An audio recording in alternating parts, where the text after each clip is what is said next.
Hi, good afternoon, everybody. This is Hi. Shruti Anand, and I'm virtually present with Miss Gina. So, hi, Gina. How are you? Good. I'm doing great. How's everyone doing? Everybody is good here as well. So, I'm journalist at K12 News, and we are media partners with NCCN. I would like to ask you a few questions.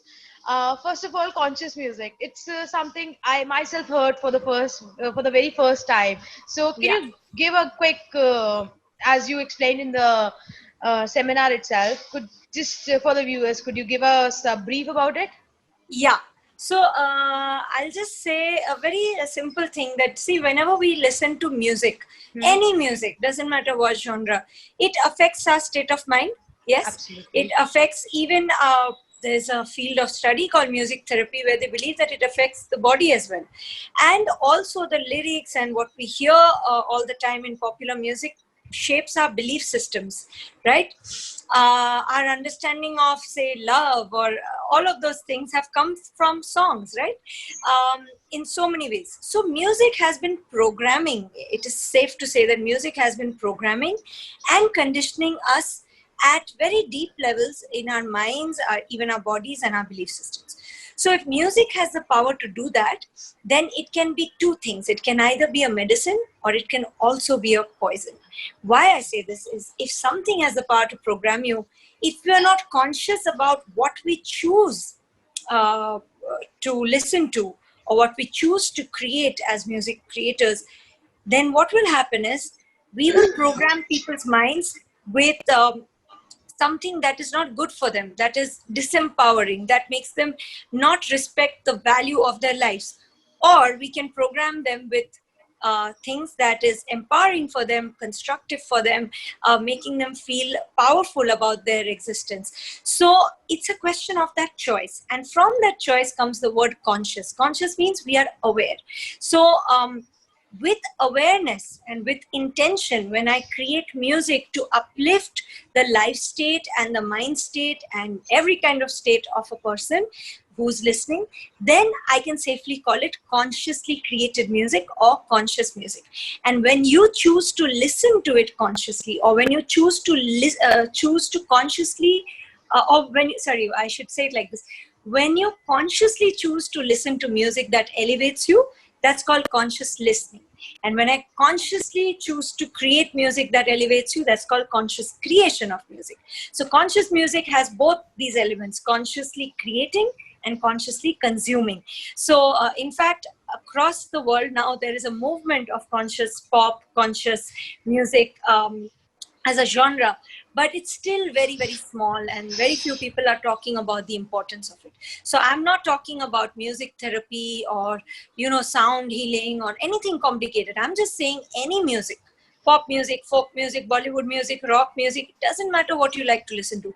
There is always a song that will be consciously created, and there will be probably 99 other songs which will probably not be consciously created for the well-being of your mind. So I don't want to tell anyone, don't listen to this, don't listen to that. I just want to tell people, be conscious about what you listen to. Being conscious means you're aware of its consequences. So starting off with the point that music programs us.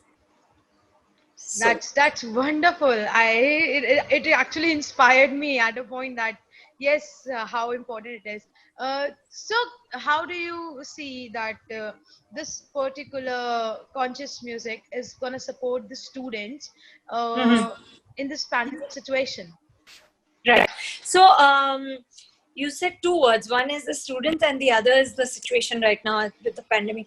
See, conscious music is, as I said, music to elevate your state of mind. So it will it will help not just students, it will help everybody, but students all the more, and young people all the more, because at a younger age, our learning curve and our receptivity is so much higher. So whatever gets processed into us stays with us for life. And this kind of a pandemic situation is probably the first and the only time that we are ever going to see it. Young people, already going through so much of anxiety and mental health issues, are now bombarded with this new situation. They don't know what to make out of it. So if they consciously choose to listen to music which is consciously created, then that's amazing for them, because that's going to help them program their minds in a positive direction.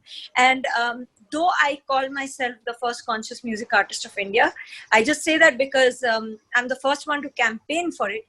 There are people who are making beautiful music and positive music which can be constructive. So people can choose those kinds of music. It will help them find direction towards hope and not get disempowered and feel that this is the end of the world.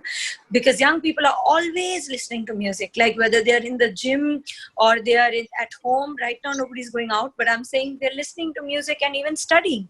I used to do that. And I remember that there are certain kinds of songs that help me remember my studies, like remember my chapters better, or certain instrumental tracks that help me memorize better. So when music is created consciously to help people memorize better, that is conscious music for that. When music is created to give hope into you, that's conscious music for hope. So whatever is the conscious intention of the creator of the music, that gets transferred onto the listener. That's the beauty of conscious music. And I think all young people, all students, even people who are older, all of us must consume conscious music to help our minds feel elevated. That is very well said. And obviously, congratulations for being the very first artist for Yes. conscious music.